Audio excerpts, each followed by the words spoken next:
Welcome to A Slice with Dice, a podcast exploring the ideas, pressures, and possibilities shaping how we learn, lead, and grow.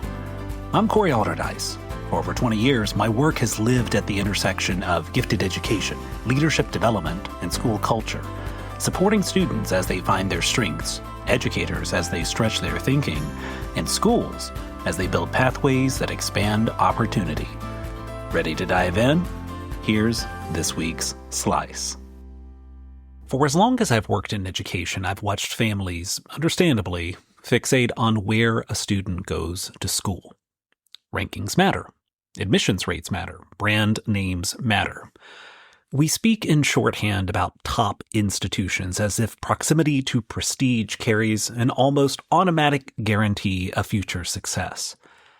But a few years ago, I came across a 2015 research collaboration between Gallup and Purdue University that asked a more penetrating question. Instead of focusing on where students enrolled, they asked what actually happened to them while they were there. In surveying more than 30,000 college graduates, the researchers were looking for patterns that correlated with graduating on time and feeling prepared for life after college. And the results, were surprisingly human. Graduates were significantly more likely to finish their degrees on time and to report higher levels of well-being in their work and lives if they had experienced 6 specific things during college. Not institutional prestige, not class size, not financial endowment, nothing you'd expect from traditional ranking lists. But what were key were experiences.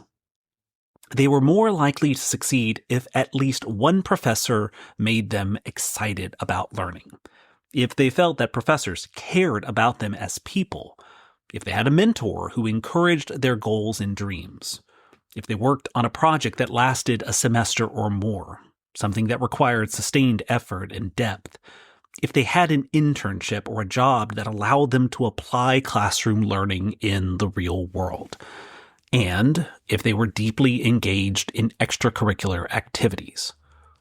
When you lay those out in sequence, something becomes clear.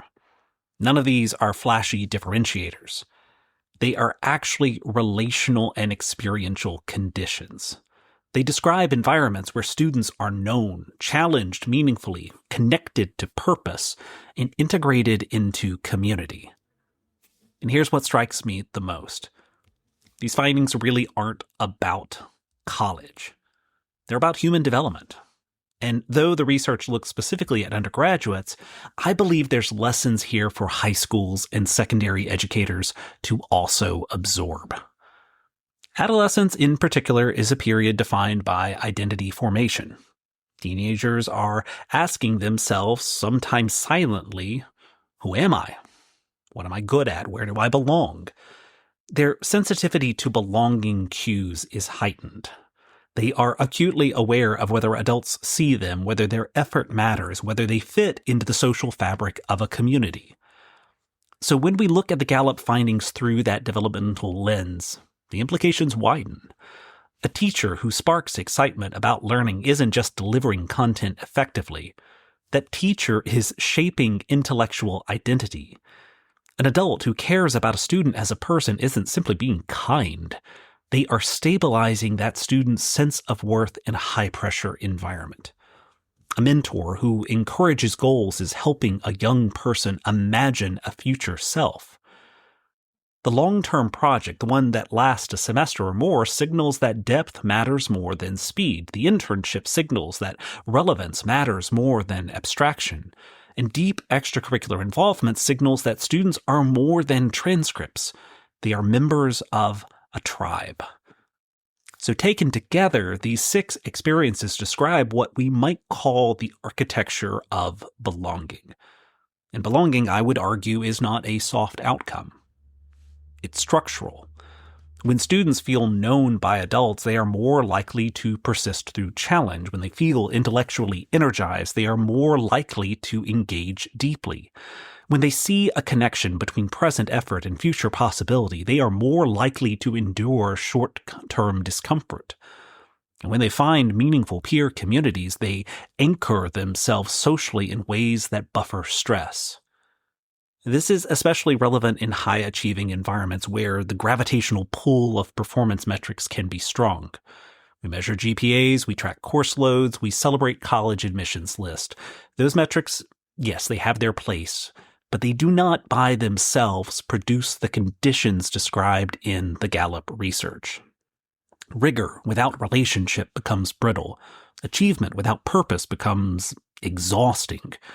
And compliance without belonging becomes fragile. So what the research suggests is that the most powerful predictors of long-term successes are not institutional features, but lived experiences. And the question then is not simply how selective a school is, but how intentionally it cultivates those experiences.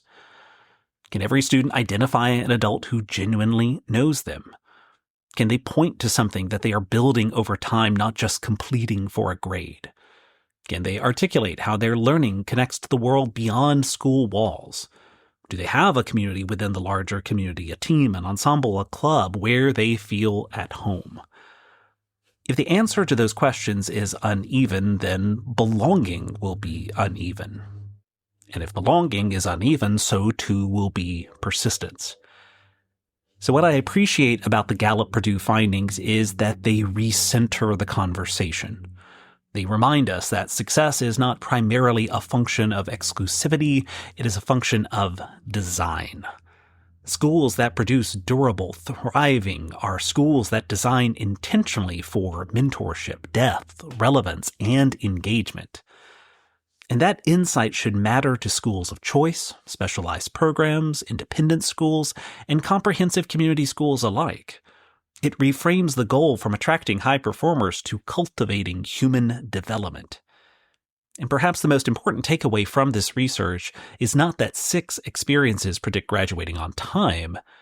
It's that those 6 experiences are buildable. They're not mystical. They're not accidental. They are the product of adult decisions about schedule, structure, culture, and priorities. Belonging, in other words, is not something we hope emerges. It's something we design for. So in the next episode, I want to explore another framework that attempts to systematize that design, to move beyond individual excellence in isolated classrooms and toward institutional alignment.